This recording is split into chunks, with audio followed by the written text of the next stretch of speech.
창세기 45장 1절부터 8절까지를 한 목소리로 함께 봉독을 하겠습니다. 시작. 요셉이 시종하는 자들 앞에서 그 정을 억제하지 못하여 소리를 질러 모든 사람을 자기에게서 물러가라 하고 그 형제들에게 자기를 알리니 그때 그와 함께한 다른 사람이 없었더라. 요셉이 큰 소리로 우니 애굽 사람에게 들리며 바로의 궁중에 들리더라. 요셉이 그 형제에게 이르되 나는 요셉이라. 내 아버지께서 아직 살아 계시니까. 형들이 그 앞에서 놀라서 대답하지 못하더라. 요셉이 형들에게 이르되 내게로 가까이 오소서. 그들이 가까이 가니 이르되 나는 당신들의 아우 요셉이니 당신들이 애굽의 판자라. 당신들이 나를 이곳에 팔았다고 해서 근심하지 마소서. 한탄하지 마소서. 하나님이 생명을 구원하시려고 나를 당신들보다 먼저 보내셨나이다. 이 땅에 2년 동안 흉년이 들었으나 아직 5년은 밭가리도 못하고 추수도 못할지라.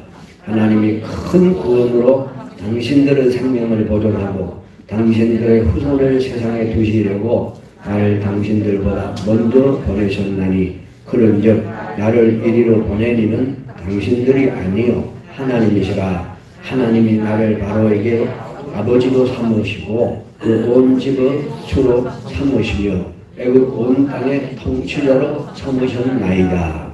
아멘. 여러분들이 잘 아시는 여기서 조금만 가면은 북쪽에 남원이라는 곳이 있잖아요. 남원 하면은 춘향전 생각을 하실 것입니다. 남원골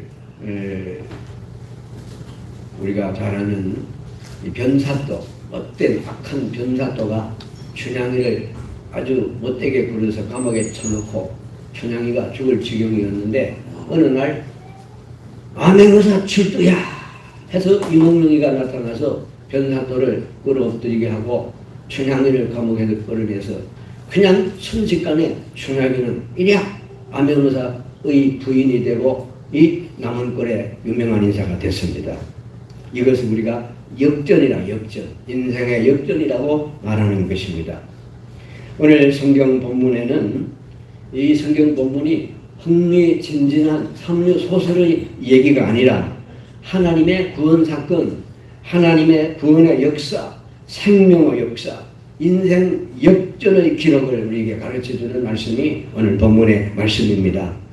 요셉은 평탄한 삶을 살았던 사람입니다. 야곱의 11번째 아들로 태어나서 하나님의 사랑을 많이 받고 아버지의 사랑을 많이 받고 살았습니다. 그런데 그 요셉이라는 뜻은 그가 더하신다. 그는 하나님이죠. 하나님이 더하신다 하는 뜻이 요셉이라는 뜻입니다. 엄마는 동생 베냐민을 놓다가 죽었습니다. 엄마 없는 요셉은 부친 야곱의 편애 가운데서 아버지의 사랑을 독차지하고 그러는 가운데 형들의 시기와 질투 가운데 그는 팔림을 당하게 됩니다. 꿈꾸는 요셉, 비전의 사람 요셉, 하나님의 꿈을 가진 소년이었습니다. 그런데 꿈이 이루어지기까지는 고난이 먼저 왔다. 꿈이 이루어지기 전에는 고난이 먼저 왔다. 인생 역전을 경험하기 전에는 고난이 먼저 왔다. 달려가는 요셉을 우리는 잘 압니다. 가장 낮은 곳에서 요셉은 고난의 세월을 보냅니다. 종과 죄수로 감옥에서 절대 절망의 시간을 가집니다. 22년이라는 시간이 흐릅니다. 22년이라는 세월이 흘렀을 때 요셉은 이미 총리가 돼서 9년째 총리직을 맡고 있습니다. 열 형님들이 7년 대흉년 중에 양식을 구입하기 위해서 애굽으로 내서가서 총리 공간에 초청을 받습니다. 애굽의 총리, 제국의 총리 공간에 초청을 받는데 이게 웬 일인가? 우리를 초청하다니 야외하고 있을 때 세상에 총리 공간에 가니까 자리를 배석을 했는데 제일 큰 아들부터 시작해서 차례차례로 얼마나 순서에 따라서 나이별로 자리를 배석을 해놨어요. 아주 이상하다. 어떻게 총리가 우리 형제들의 순서를 알까? 요셉분들은 모르니까 어야야 하는 가운데 드디어 요셉이 총리의 관복을 입고 쫙 나타나고 경호원들을 데리고 나타납니다. 수종드는 사람들이 쫙 방에 나와서 이 10명의 저 발려서진 가나안 땅에서 양식 사러 온 촌놈들, 형편없는 융복민들을 자리에 앉혀서 대접을 하는 그런 장면이 됐습니다. 그런데 요셉이 형들을 보는 순간에 가슴에서 우러나오는 정을 억제하지 못해서 막 눈물이 쏟아지는데 다 나가라! 애국 사람들, 시중드는 사람들 다 내보내고 11명의 형님들이 앉아있는 자리에서 펑 울면서 대성통곡을 합니다. 바로의 고개까지 소리가 들 만큼 큰 소리로 울게 됩니다. 높은 총리가 갑자기 방성대곡을 하니 엄청 놀랐을 것입니다. 왜냐하면 높은 총리의 입에서 나는 요셉이다 하는 말이 나오니까 얼마나 놀랐겠어. 1절 2절 요셉이 시중드는 자들 앞에서 그 정을 억제하지 못하여 소리 질러 모든 사람을 자기에게서 물러가라 하고 그 형제들에게 자기를 알리니 그때 그와 함께한 다른 사람이 없었더라. 자기를 알리니 요셉이 큰 소리로 울면서 나는 요셉이라. 3절을 보시기 바랍니다. 요셉이 그 형들에게 이르되 나는 요셉이라. 나는 요셉이라. 당시에 애굽 총리를 요셉으로 부른 사람들은 아무도 없어요. 왜냐하면 요셉의 이름은 이미 애굽의 이름으로 바꾸어졌기 때문에 요셉이라는 이름은 아무도 모릅니다. 그런데 도저히 믿을 수 없는 사건, 요셉의 형님들이 기절할 것만한 사건이 생겼어요. 설마 하늘 같은 총리 각하가 우리가 팔아버린 우리 형이냐? 그 요셉이 진짜 맞냐? 혹시 동명이인이 아닌가? 도저히 믿기지 않는 일, 꿈에도 일어날 수 없는 일이 현실로 나타났습니다. 총리 이름이 다른 이름으로 불려졌기 때문에 그렇습니다. 요셉의 애굽 총리 이름은 41장 45절에 보면 사브낫 바네아, 사브낫 바네아 애굽의 이름입니다. 사브낫 바네아, 총리는 사브넷 바네아라는 이름입니다. 형들이 무슨 뜻인지 알아들을 수가 없었습니다. 요셉이라고 하는 너무나 낯익은 이름입니다. 그들은 요셉을 팔아먹은 후에 한 번도 요셉을 잊어본 적이 없을 것입니다. 왜냐하면 형들이 어린 요셉에게 너무나 큰 죄를 지었기 때문에 아버지 아버지 소리를 지르면서 목이 쉬도록 울면서 뒤를 돌아보고 또 돌아보고 노예로 팔려갈 때 형들이 자기를 팔아버린 그 옛날을 생각하면서 형들이 요셉을 잊어버릴 수 없는 것이죠. 우리가 팔아버린 요셉이 죽었나 살았나. 그런데 지금 총리가 자기가 요셉이래요. 나는 요셉입니다. 나는 요셉입니다. 형들에게 그렇게 말을 합니다. 형들의 속에는 양심의 소리가 울려나왔습니다. 지금 요셉은 자기의 총리된 대역전 드라마를 보여주기 위한 것이 아닙니다. 불쌍한 형들에게 지금 너희들 눈앞에 있는 애굽 총리가 나 요셉이야. 너희들이 팔아먹은 요셉이야. 나를 파는데 주동자가 어느 놈이냐? 누가 나를 팔았느냐? 그게 아닙니다. 누가 주모자냐? 악랄한 자가 누구냐? 이실직고해라. 누가 아버지에게 나를 죽었다고 거짓말했느냐? 이걸 지금 말하려고 하는 것이 아닙니다. 지금 형들은 우리는 다 죽었다. 벌벌벌벌벌벌 떨면서 달고 가는 형님들에게 요셉이 뭐라고 그럽니까? 3절 말씀을 보시기 바랍니다. 나는 요셉이라. 그 다음 말씀을 보십니다. 울먹이며 눈물을 흘리며 형들에게 하는 말이 내 아버지께서 아직 살아계신다니까. 형들에게 하는 말은 아버지께서 아직 살아계십니까? 그렇게 형들에게 벌벌 떨고 있는 형들에게 말을 합니다. 그리운 아버지를 먼저 찾습니다. 그리운 아버지를 먼저 찾습니다. 아버지라고 소리치면서 돌아보고 또 돌아보고 애굽으로 끌려가던 어린 요셉이 세월이 22년이 지난 뒤에 요셉이 지금 형들에게 내 아버지는 살아계십니까? 얼마나 아버지를 보고 싶었겠습니까? 견딜 수 없는 그리움, 늙으신 아버지에 대한 애정, 한 번도 아버지를 잊어본 적이 없었습니다. 아버지. 보디발의 집에서 노예 생활을 하면서도 밤이나 낮이나 꿈속에서도 아버지, 아버지. 감옥에 갇혀서 창살 틈으로 밖을 보면서도 아버지가 계시는 북쪽을 바라보면서 아버지, 아버지. 총리 공간에서 총리 관복을 입고 바로왕 다음 2인자가 된 총리로 있을 때도 밖을 내다보면서 아버지, 아버지, 아버지가 살아계실까? 형들을 만나서 제일 묻고 싶은 것이 내 아버지가 살아계실까? 내 아버지가 살아계실까? 아버지를 그렇게 불렀습니다. 그리고 벌벌 떨고 있는 형들에게 내 아버지가 살아계십니까? 하는 이 고백은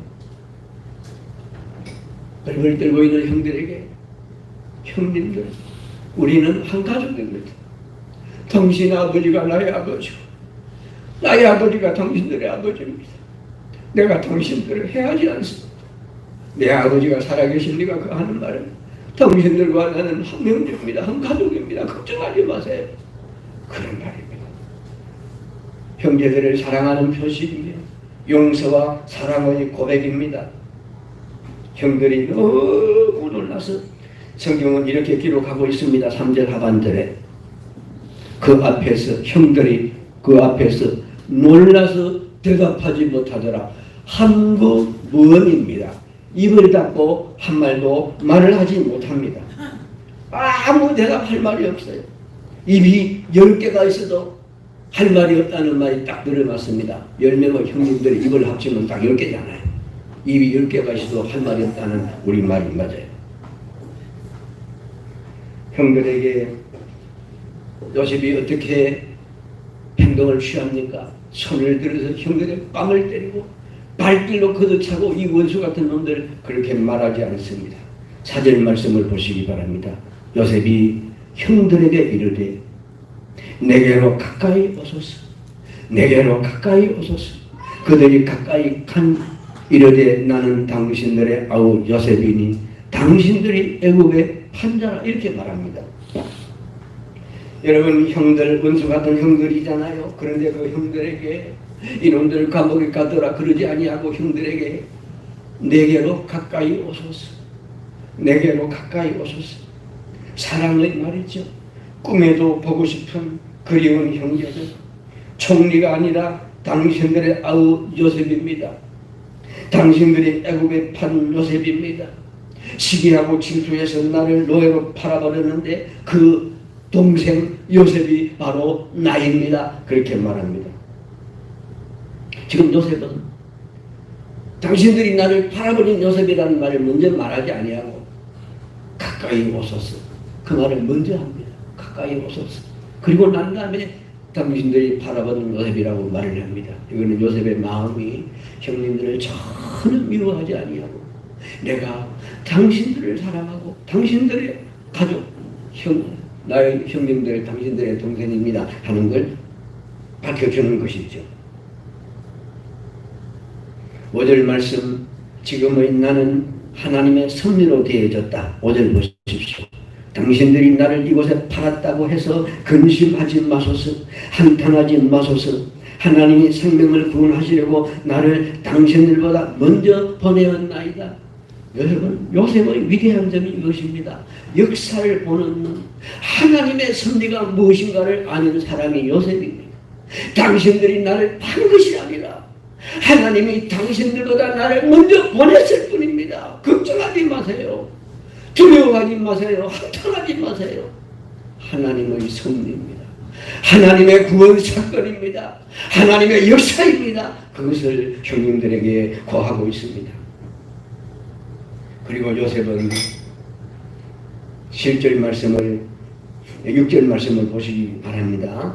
흉년도 하나님의 주관이라는 걸 가르쳐주고 있습니다. 6절 이 땅에 2년 동안 흉년이 들었으나 아직 5년은 막가리도 못하고 추수도 못합니다. 흉년이 들었다는 이 자연의 섭리, 흉년이고 풍년이고 하나님이 하신다. 자연의 섭리를 하나님이 이끌어 가신다. 그 다음에 보십시오. 8절을 보시기 바랍니다.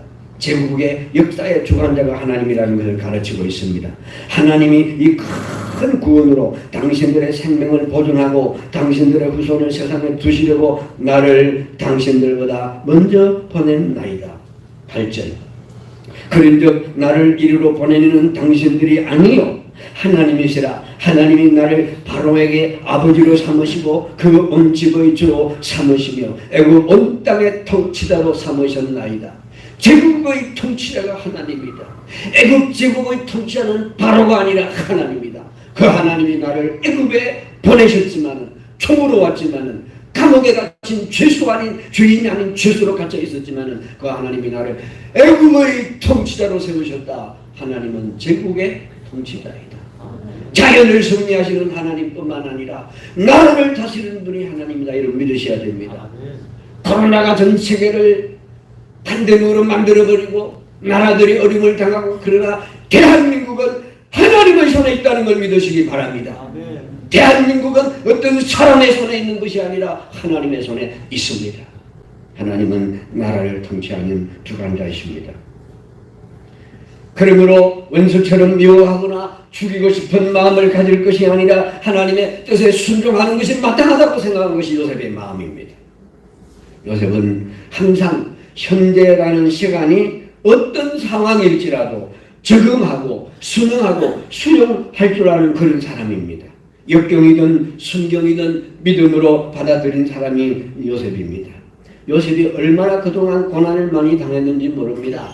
피를 말리는 고난의 세월들을 보냈습니다. 얼마나 요셉이 고난이 많았으면 요셉의 아들이 둘이죠.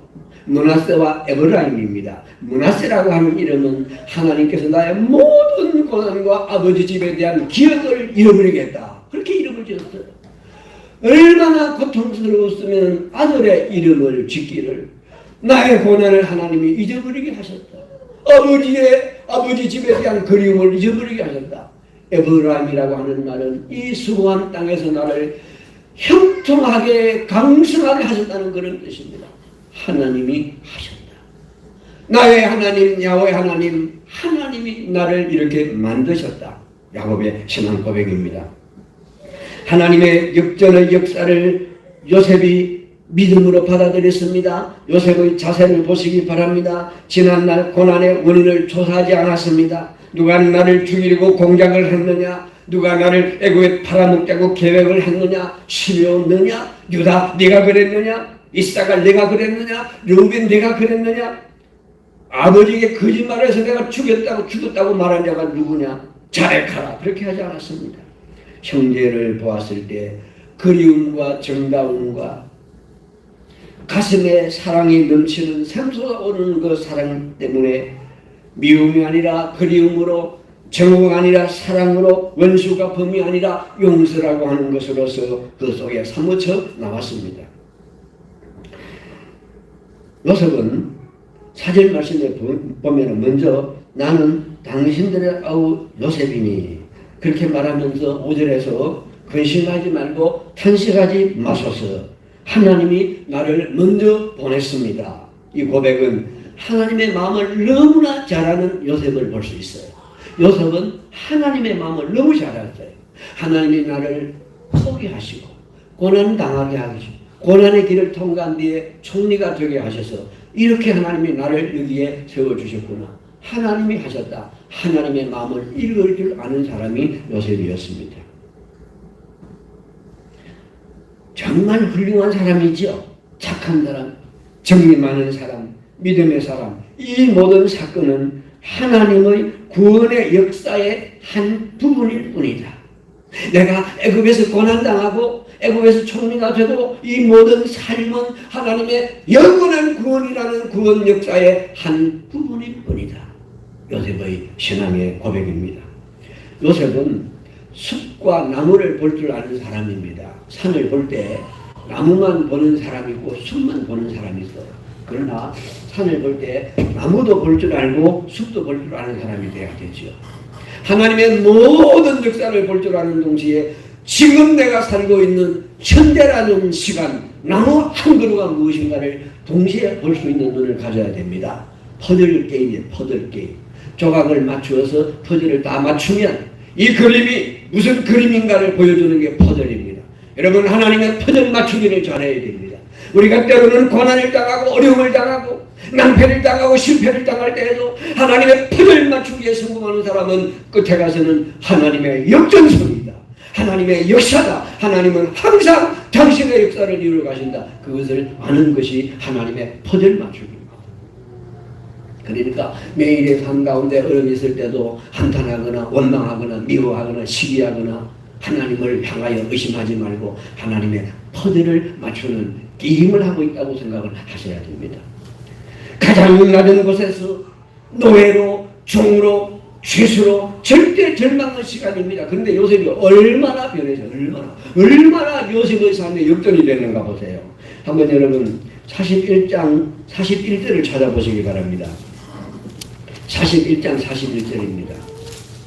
앞으로 가서 41장 41절 41장 41절 바로가 또 요셉에게 이르되 내가 너를 온 땅의 총리가 되게 하노라 하고 자기의 인장 반지를 빼어 요셉의 손에 끼우고 그에게 세마포옷을 입히고 금사슬을 목에 걸고 자기에게 있는 버금수레에 그를 태우매 무리가 그의 앞에서 소리 지르기를 엎드리라 하더라. 바로가 그에게 애굽 전국을 총리로 다스리게 하였더라. 바로가 요셉에게 이르되 나는 바로라. 애굽 온 땅에서 네 허락 없이는 수족을 놀릴 자가 없으리라 하고 그가 요셉의 이름을 사브낫 바니아라 하고 또 오늘의 제사장 보디베라의 딸 아스낫을 그에게 주어 아내로 삼게 하니라. 요셉이 나가 애굽 온 땅을 순찰하니라. 감옥에 죄수로 갇혔던 요셉, 보디바르의 집에 노예로 살았던 요셉이 얼마나 큰 변화를 갖고 왔습니까?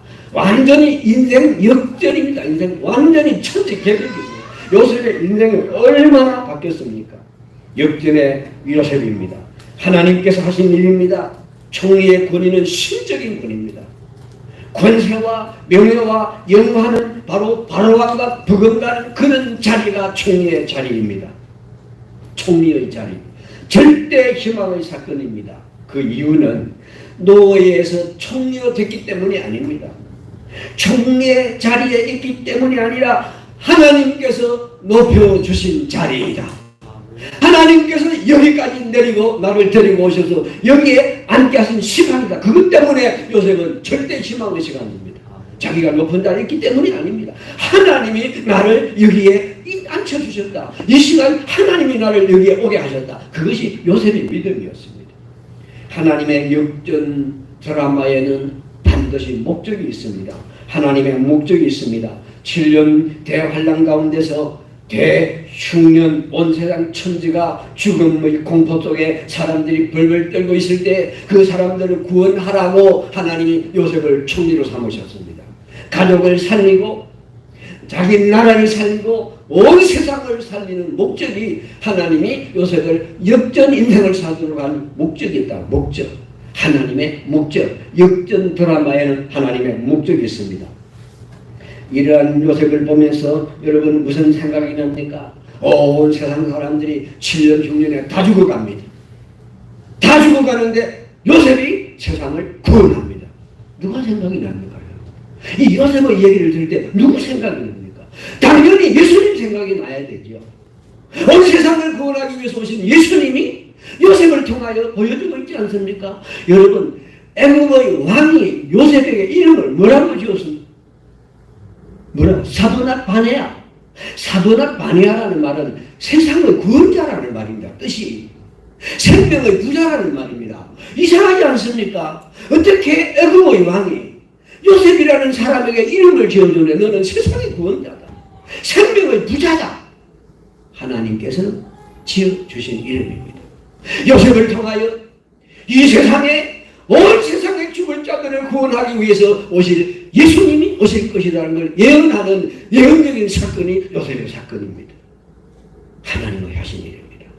요셉을 인생 역전의 드라마로 만드신 것은 그 속에 하나님의 목적이 계신다. 무슨 목적이냐? 요셉의 삶을 통하여 세상의 구원자 예수님이 오신다는 걸 보여주시는 것이 하나님의 목적이었습니다. 드라마의 감독이 모든 연기자들에게 배역을 맡기면 배우는 반드시 감독이 하라는 대로 감당을 해야 드라마가 됩니다. 그러나 역사는 TV 드라마와 다릅니다.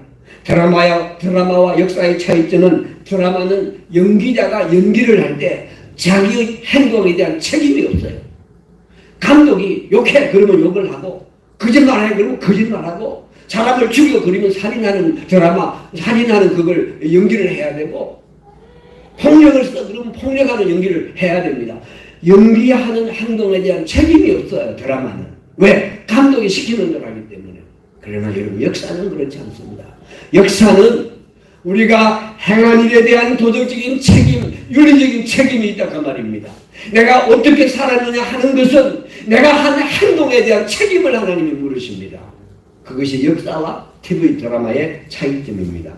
하나님은 완전히 역사를 인생을 역전시키십니다.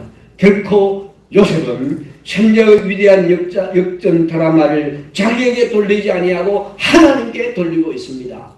하나님이 하셨습니다. 하나님이 나를 먼저 이곳에 보내셨습니다. 하나님이 나를 애굽의 총리로 삼으셨습니다. 하나님이 우리 나라를 살리도록 세계 민족을 살리도록 나를 총리가 되게 하셨습니다. 이것이 요셉의 고백입니다. 요셉에게 배울 것이 많습니다. 요셉은 일찍이 어머니를 여의고 핏줄이라고 하는 동생 베냐민 하나밖에 없고 12명의 형들은 다 다른 어머니들 뱃속에서 태어난 자식들입니다. 외로운 어린 시절이라 아버지 야곱은 자기가 제일 사랑한 아내 라헬의 소생 요셉을 너무나 사랑하여 다른 아이들보다 더 사랑하여 자기 무릎에 앉혀서 색동옷을 입혀가지고 무릎 앞에 앉혀서 애지중지 요셉을 키웠어요. 그러니까 다른 형들이 얼마나 시기가 났겠어요. 다 들판에 나가서 양을 치는데 요셉은 일하지 아니하고 아버지 무릎에 앉아서 맛있는 거 먹고 아버지 사랑을 독차지하고 있어요. 얼마나 믿겼어요. 그래서 형들이 요셉을 미워했던 것입니다. 그런데 고생을 모르고 행복하게 살았는 그 요셉이 형들에게 당연히 시기와 지출을 받았겠죠. 그냥 그렇게 자랐으면 요셉은 버릇도 없고 이기적인 속도는 개망난이로 자랐을 것입니다. 양을 키울 줄도 모르고 아버지 사랑을 독차지하는 욕심쟁이 인간으로 만들어졌을 것입니다. 그런데 아버지의 무릎에 앉아서 야곱의 무릎에 앉아서 요셉은 무엇을 배웠을까요? 아버지 야곱은 색동옷을 입혀서 사랑하는 11번째 태어난 요셉을 무릎에 앉히고 뭘 얘기했겠느냐 그 말입니다. 여러분들은 자식 손주를 무릎에 앉히고 뭘 가르치고 있습니까? 생각해 보세요. 아버지 요셉은 어린 불쌍한 요셉을 무릎에 앉히고 야곱의 하나님, 아브라함의 하나님, 풍랑 많은 세상에서 고난과 인생을 살아가면서 야곱은 너무나 풍랑 많은 고난 많은 인생을 살았어요. 고통 속에 속임 속에 많은 고난을 당하는 가운데 하나님이 항상 나타나셔서 자기를 도와주신 것을 경험한 사람이 야곱입니다. 아브라함의 그 하나님을 아브라함에게서 들었고 야곱은 자기가 만난 하나님을 요셉에게 시간마다 가르쳐 주었어요. 아브라함의 하나님이 누구인가? 나의 하나님이 누구인가? 이삭의 하나님이 누구인가? 아브라함의 하나님, 이삭의 하나님, 야곱의 하나님이라고 성경이 그러잖아요. 그 하나님을 어린 요셉에게 가르쳤어요. 요셉아, 내가 과거에 이런 어려움을 당할 때 아브라함의 하나님이 나타나셔서 나를 도우셨다. 아버지의 하나님이 나타나셔서 나를 도우셨다. 너도 인생길에 어려움이 많을 때 나의 하나님이 너의 하나님이니까 너와 함께 하실 것이다. 그것을 교육을 시켰다 그 말입니다. 신앙의 간증을 아들에게 가르쳐줬다 그 말입니다. 내가 만난 하나님을 아들에게 가르쳐줬습니다. 요셉이 그 하나님을 배웠기 때문에 오늘 이런 요셉이라는 인격적인 사람이 나온 것입니다. 절대로 우연이 아닙니다. 그 많은 고난 가운데서도 여호와 하나님이 나와 함께 하셨다는 아버지의 가르침을 실제로 경험하면서 하나님의 살아계심을 믿었기 때문에 형들을 보았을 때 미움의 대상이 아니라 하나님의 역사를 보고 하나님의 구원의 사건을 보면서 형들을 위로하는 사람이 된 것입니다. 참 이렇게 살기는 어렵지만은 믿음의 사람들은 인생을 이렇게 살아야 됩니다. 성공했을 때 남을 멸시하지 아니하고 어려울 때 남을 원망하지 아니하고 요셉의 삶이죠. 요셉이 고난당할 때 조금 원망하는 마음은 생겼지만은 꿈을 생각하면서 하나님을 생각하면서 참았습니다. 종이가 됐을 때에 아버지가 가르쳐준 신앙교육에 따라서 온유와 겸손으로 형들을 사랑으로 대할 수 있는 사람이 된 것입니다. 그 교육의 결과로 요셉은 그 풍랑 많은 세상 속에서 인생 역전의 드라마를 연출하는 하나님의 사람으로 살았던 것입니다. 요셉은 총리가 된 자기를 자랑하지 않았습니다. 돈을 자랑하지 않았습니다. 명예와 권세를 자랑하지 않았습니다. 자기를 따르는 수많은 사람들을 자랑하지 않았습니다. 자기의 잘남을 자랑하지 아니하고 별 볼일 없는 자기 자신을 자랑하지 아니했습니다. 나를 만드신 하나님, 나를 사용하신 하나님, 아버지가 가르쳐주신 그 하나님을 자랑했단 말입니다. 역사를 주관하시는 하나님 그분을 증거했습니다. 요셉은 자기 신앙인격을 통하여 세상에 구세주로 오실 예수님을 예언하는 예언적인 삶을 살았습니다. 그래서 하나님은 요셉을 역전의 승자로 만드셨던 것입니다. 하나님은 430년 뒤에 노예 모세를 애굽의 왕자로 만드셨어요. 요셉 때부터 430년 뒤입니다. 모세를 애굽의 왕자로 만드신 분이 하나님이세요. 근데 히브리서에 보면은 히브리서 11장 26절에 모세에 대해서 뭐라고 기록하는가 아니에요. 그 모세 때는 예수님이 그리스도가 없었어요. 안 오셨어요. 그런데 성경은 이렇게 기록합니다. 그리스도를 위하여 받는 능력을 애굽의 모든 부하보다 더 귀한 제물로 여겼다. 모세가 그랬단 말입니다.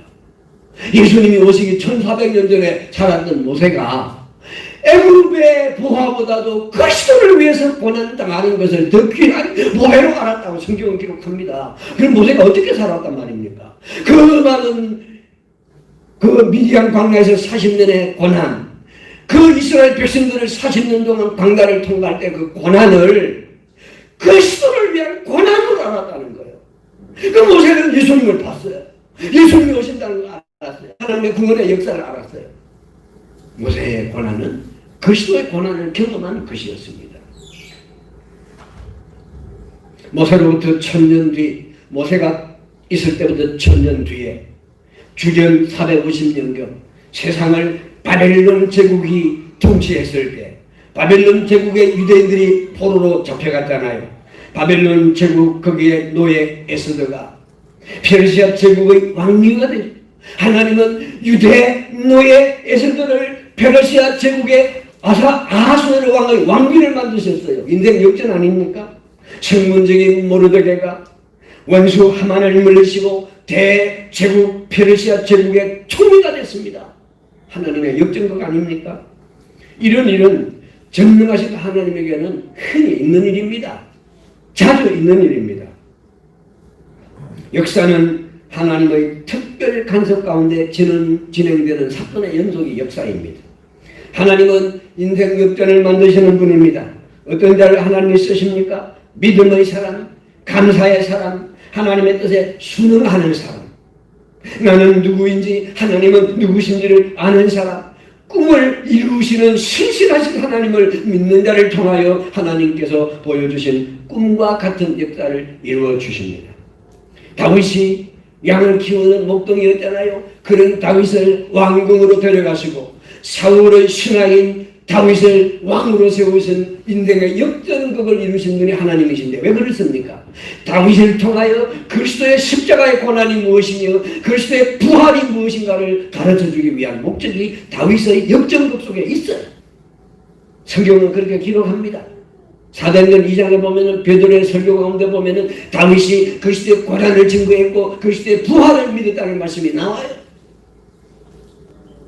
에스더가 페르시아 제국의 왕비가 되고 모르드게가 총리가 된 사건은 우연히 일어난 사건이 아니라 어느 날 유대인들을 하만이 다 죽이려고 하는 계획을 세우고 이 땅에서 유대인들은 다 죽여라!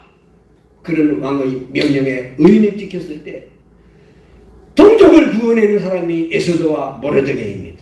그러니까 에스더를 왕비로 삼으시고 모르드게를 총리로 삼으신 이유는 멸절 풍년평화 앞에 있는 유대 민족을 구원하기 위한 하나님의 목적이었더라 그 말이죠. 그게 불임절이라는 절기입니다.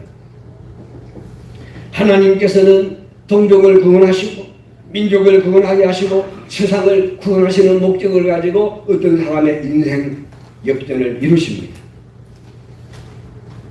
사드락 메삭 아베느고 같은 세 청년이 불 속에 들어갔다가 살아나왔잖아요. 느부갓네살 왕이 천지에 하나님밖에는 안 계시는구나. 세 청년들을 향하여 너희의 하나님이 진짜 하나님이다. 하나님이 누군가를 가르쳐주는 역사가 일어났습니다. 다니엘이나 욥이나 수많은 성경에 나오는 인물들과 기독교 2000년 역사에 나오는 신실한 믿음의 사람들의 역전극은 다 하나님의 목적이 그 안에 들어있었습니다. 하나님은 역사에 개입하십니다. 로마 제국이 여러분 어떻게 기독교 국가가 될 수 있었습니까? 400년 동안이나 기독교를 박해하고 예수 믿는 사람을 잡아주겠다는 로마가 392년 데오도시우스 황제에 의해서 기독교가 로마의 국교가 됩니다. 어떻게 그런 일이 일어납니까? 하나님의 역전의 드라마입니다. 우리나라 대원군 시대 때 2조 말기에 대원군이 섭정했을 때 대원군은 기독교를 얼마나 싫어했는지 천주교 프랑스 신부 9명을 목을 칼로 베서 참소양을 시키면서 이 땅에 서양 선교사들은 시도 없이 말려 죽이겠다. 그리고 완전히 기독교를 없애버리겠다 했던 대원군입니다. 그런데 20년이 지난 뒤에 외국의 선교사가 여권을 들고 다니면서 이 대한민국 이 조선 땅에서 복음을 전하는 그런 시대가 왔다고 말입니다. 여러분 선교사의 목을 쳐서 죽이는 그 대원군 시대가 20년이 지난 뒤에 그렇게 변할 줄 누가 알았겠어요? 선교사가 여권을 들고 예수님을 전하는 나라가 될 줄로 누가 알았느냐? 하나님이 하신 일입니다. 여러분 지금도 하나님은 인생 역전을 만들어 가시는 하나님이십니다. 그리고 그 하나님은 어떤 경우에도 그를 믿는 자에게 하나님은 인생 역전의 드라마를 만드시는 분이라는 걸 믿는 사람을 지금도 하나님은 쓰십니다.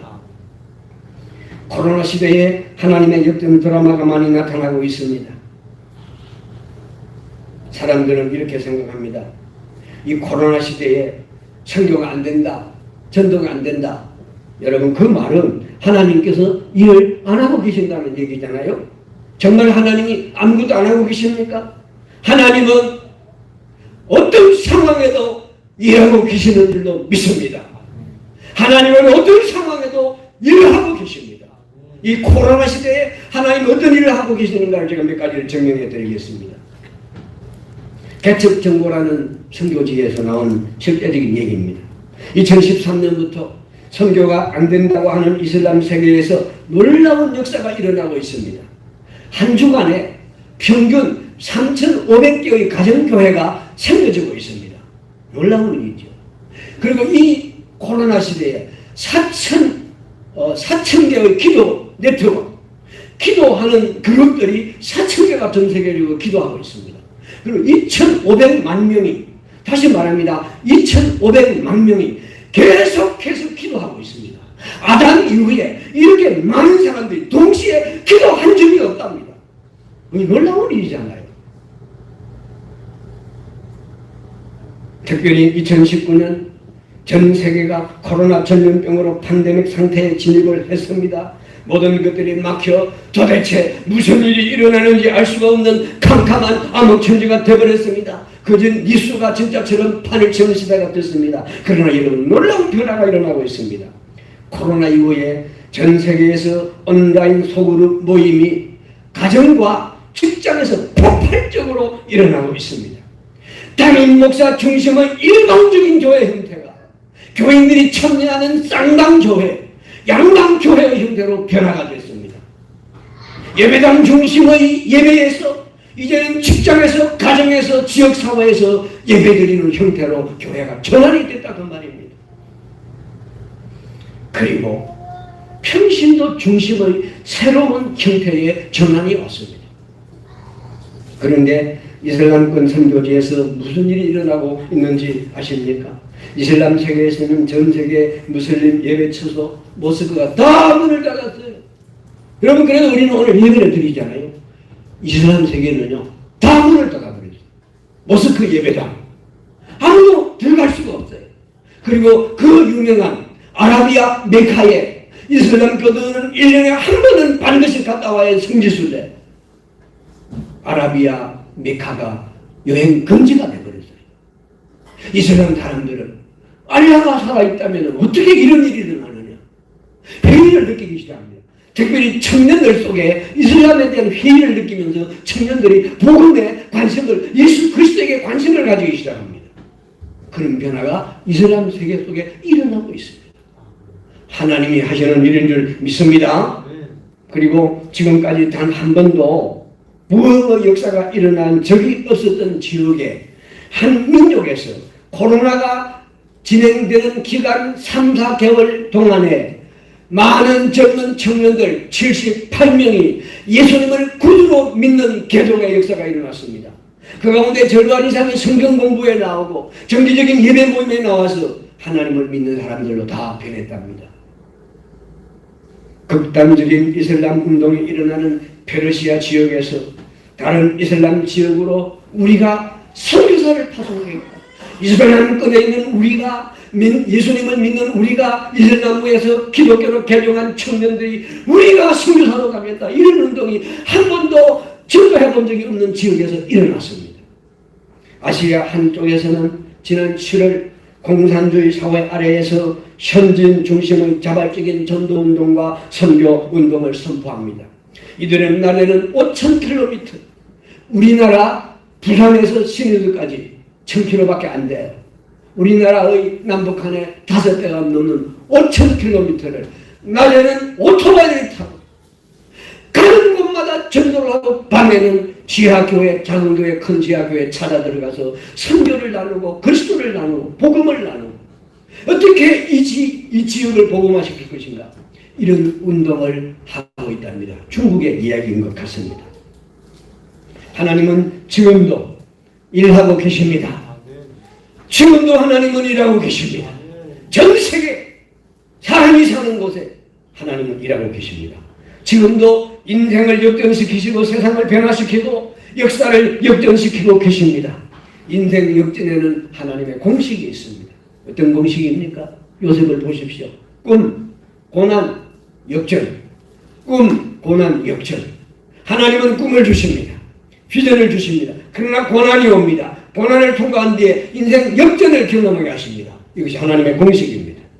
십자가 후에 부활이 옵니다. 노 크로스, 노 크라운. 십자가 없이는 부활이 없다는 말씀입니다. 여러분, 고난 다음에 영광이 온다 이겁니다. 로마서 8장 18절에 현대의 고난은 장차 우리에게 나타날 영광과 좋게 비교할 수 없도다. 우리가 현재 고난을 당할 때, 교회를 위하여 고난을 당할 때, 코로나19 전염병 때문에 고난을 당할 때 하나님께서 이 고난을 통과한 뒤에는 영광을 주신다는 걸 믿으시기 바랍니다. 아멘. 교회적으로 당하는 어려움이 이걸 통과하고 나면 하나님께서 우리에게 영광의 빛을 비춰주실 줄로 믿습니다. 아멘. 하나님은 지금도 일하십니다. 하나님의 역전 드라마는 우연히 아무 때나 일어나는 것이 아닙니다. 하나님을 믿고 바라보면서 고난을 믿음으로 감당하고 자기를 하나의 미랄처럼 희생하고 헌신하는 믿음의 사람을 통하여 하나님은 일을 하십니다. 오늘도 나를 통하여 일하시는 하나님을 의지하시기 바랍니다. 오늘도 우리를 통하여 역전시키시는 하나님을 의지하시기 바랍니다. 오늘도 우리 청평교회를 통하여 교회의 역사를 역전시키시는 하나님을 신뢰하시기 바랍니다. 사랑하는 성도 여러분, 인생 역전의 주인공이 되시기를 주의 이름으로 축원합니다.